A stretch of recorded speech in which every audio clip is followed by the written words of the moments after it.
welcome back to my channel. I hope you're all doing really well. My name is Hannah and I'm a thriller and horror author from the south of England. On this channel I make videos about writing, reading, marketing and research, so if that sounds like your cup of tea, please do subscribe. Today's video feels like a bit of a weird one to film. It's quite surreal to say this, but my book, number 47, has now been out for an entire year. The last 12 months have gone insanely quickly, and I thought a really nice way to mark the first birthday of number 47 would be to do a Q&A video. I've been chatting to other authortubers and authors and readers across all of the social media platforms that I'm on, and I have lots of questions. I'm only going to answer 10 today, or else this video would be so long. So if I have missed your question, I'm really sorry. Please stick a question down in the comments if you have one, and we'll carry on chatting there. So let's jump in, shall we? Number 1, where did the idea for number 47 come from? So, number 47 is a claustrophobic thriller with a really small cast of characters. The story centres around Sarah, who falls in love with a man who doesn't necessarily feel quite the same way about her. The story then follows Sarah as she decides how far to fight for the love of her life. The idea from number 47 came from the same place that all of my ideas come from, the exploration of that really dark part of your brain that you tailor and squash for everyday life. I love exploring the more animalistic, raw emotions and behaviours of people before we tailor ourselves to fit the outside world. Question number 2. Did you base Sarah on anyone, or was she completely made up? I love this question. So I write in a cafe down the road from our flat, and in that cafe there is a customer who I now know is semi-regular, but at the time I didn't know she existed. I was in the cafe already writing, because writer stereotypes, and this woman come in and orders a coffee, like a really particularly odd coffee, and then sits down at a table and has to make sure everything is in order. So she lines up her cutlery and she lines up the plant by the window, and she moves things around so that they're all like really angular and neat. And she spent the whole time I was in there looking over her shoulder, making sure that no one was watching her. That person essentially became Sarah, and I pretty much just put myself inside that person's head and decided to see where it would go. And it went here. I live in fear every day that that poor woman will work out that she was the muse for Sarah. Question 3. How did you decide on character names? I literally just chose names that I liked. I don't know if that's a good way to do it or a bad way to do it. I don't put too much thought behind my character names unless they really need to hold some kind of bigger metaphor or image. So I literally just went for names that I liked. And generally, when I'm writing a character, the name kind of just appears. That sounds really corny, but it just kind of, I was writing Sarah before I realised that was her name. It just sort of happened. Question 4. What made you think I'm going to write a book? It's really weird to answer these questions. I decided to write a full-length novel after entering a sci-fi competition with a short story I wrote called Error One.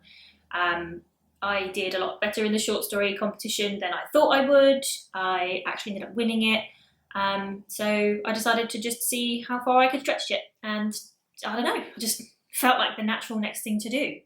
My cousin Sean Stone is also an author. He writes urban fantasy. So after seeing him write like a load of full-length novels, he is really prolific.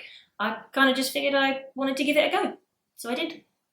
Question 5. What was the most rewarding thing about writing and publishing a book? I think the most rewarding thing about writing and publishing number 47 is the fact that it started as nothing, if that makes sense. So it starts as this tiny fragment of an idea, and then you build on it and build on it and build on it, and then it ends up being a book. I think the fact that this is like a literal part of my brain is definitely the most rewarding thing. Question 6. How did your book launch go? The book launch was honestly so much fun. I don't consider myself a particularly extroverted or out there person, so it was definitely a challenge for me to organise something where I was very much the centre of attention, and I think I kind of shocked myself, to be quite honest. I really enjoyed it.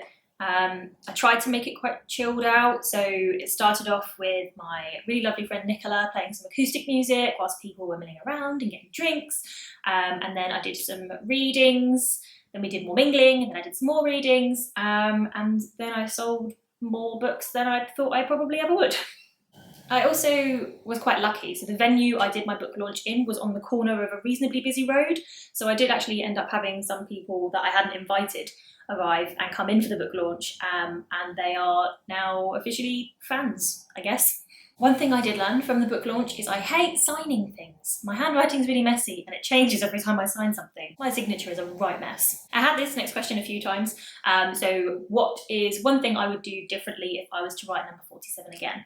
I'm sorry, my answer for this is really, really corny. I think since writing number 47 and continuing my writing journey following number 47, I have learnt so much stuff about storycraft, about structure, about dialogue, just a huge amount of stuff that I'm not sure quite fits in my brain anymore. But actually, if I was to go back a year and rewrite number 47, I don't think I would change anything.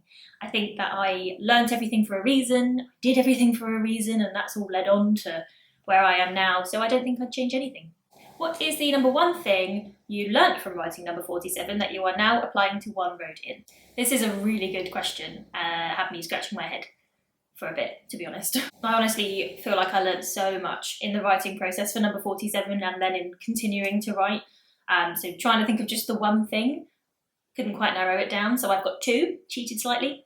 So the first thing I learnt in the writing process for number 47 is that I absolutely need big, impending doom style deadlines to make me do anything. If I don't tell anyone about my deadline, I will push it back and push it back and push it back and think no one else really knows that I'm planning to finish this particular thing in that time. So I just, it doesn't matter if I push it back because no one's going to know. But with number 47, I've told a few people this, I actually booked the book launch before I had finished the novel. I finished writing it, but I haven't finished editing it. I haven't finished sorting the cover out. There was so much stuff I hadn't done, and I needed that big, scary deadline to actually make me do it, because that's just what I'm like. The second thing that I learned most through writing number 47 is a piece of feedback I actually get a lot for it, and that is to write with all the senses. If there's one piece of feedback I get quite a bit, I see it in reviews when I'm silly enough to read them, is that I really hone in on all five senses, and that was a really obviously deliberate choice because I wanted the novel to feel very claustrophobic, and like you were Sarah in a lot of respects, and you were experiencing everything how she experiences it, and she was meant to have this like meticulous personality that honed in on the tiniest details, but I got such good feedback from that style of writing that I've definitely carried that on into everything I've written since. Could you do a number 48? I get this question quite a lot, actually. Yeah, I could.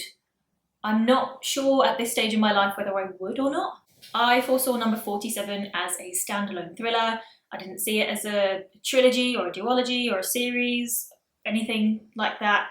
So I didn't write it, in my eyes, I didn't write it with an open enough ending to consider going forward.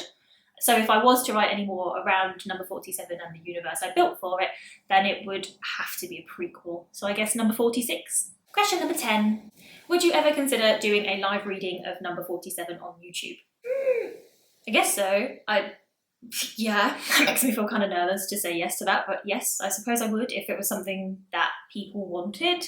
I guess we could probably mash it up and do it during a sprint thing, maybe combine it. The idea of just reading makes me feel like I can't read anymore. I think I would immediately forget how to read. But yeah, I'd consider it if it's something that people wanted to see. Let me know in the comments. So I do have one more question. I didn't feel like I could include this one just because it's so silly. So bonus question number 11 comes from Charlotte Armstrong. Of course it does. And it is, what are my top 10 facts about watermelons? And why are they an important part of the creative process? I don't know if anyone else has realised, but the whole watermelon thing is getting really, really meta now. There were about 10 of us that were privy to the original in-joke, and now it's like an in-joke of an in-joke of an in-joke. So I don't really know where we stand with it anymore. But apparently we all love watermelon. I don't know that I can really be bothered to find 10 facts about watermelons. But we'll look for one. Let's do it. Let's go. Hang on. Okay, Google. Anytime, mate. That's fine. No problem. Okay, Google. Facts about watermelons. A watermelon is a fruit. There's fact number 1. Thanks, phone. I need a weird fact about watermelons. Apparently, a watermelon is a berry. There. Wikipedia told me that, so it must be true. And their importance in the creative process, I don't know. The watermelon is just a symbol of how I feel about life on authortube now. It's like a strange little dysfunctional family and I love it. So what is next for me as an author? Well, One Road In is in the works. It's got a long way to go. It is so much more complicated than number 47. The cast of characters is, maybe like 3 or 4 times bigger. The world I've built is entirely different. It's set in a decade I wasn't alive in. It's just way more complicated, which is great because we love a challenge, but it's also taking a lot longer. It's also going to be at least twice as long as this, so I got to crack on with it. I'm hoping to publish it sometime early next year, coronavirus dependent. We'll just wait and see and wing it, I guess. But yeah, I'm feeling good about it. There's also that super secret project that I can't quite talk about, but can talk about very soon, and I'm really excited and desperate to talk about because I'm really terrible at keeping secrets. But that is also coming up. I'm also looking to get way more immersed into the whole authortube community. I already feel like I've kind of found my little niche corner, but I just want to immerse myself into it even more.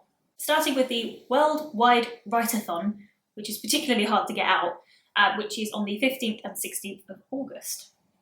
So keep your eyes peeled for more about that soon. As a little thank you to anyone watching, and kind of anyone that stumbles across it, I guess, number 47 is totally free on Kindle for the next 3 days. So that's Tuesday, Wednesday and Thursday, up until the end of Thursday, the 30th of August. So if you want to read it, go grab it for free. I've never been in it for the money and I'm terrible at sales, so go get it whilst it's free. Just make sure to let me know what you think of it. I really hope that you enjoyed this video. I had great fun making it. I actually am quite surprised at how many people said questions in, so thank you for being interested, I suppose. If you did enjoy this video, please do hit that like button and be sure to subscribe to my channel. I'll be streaming again on Saturday, so please come and join me. See you next week with another video.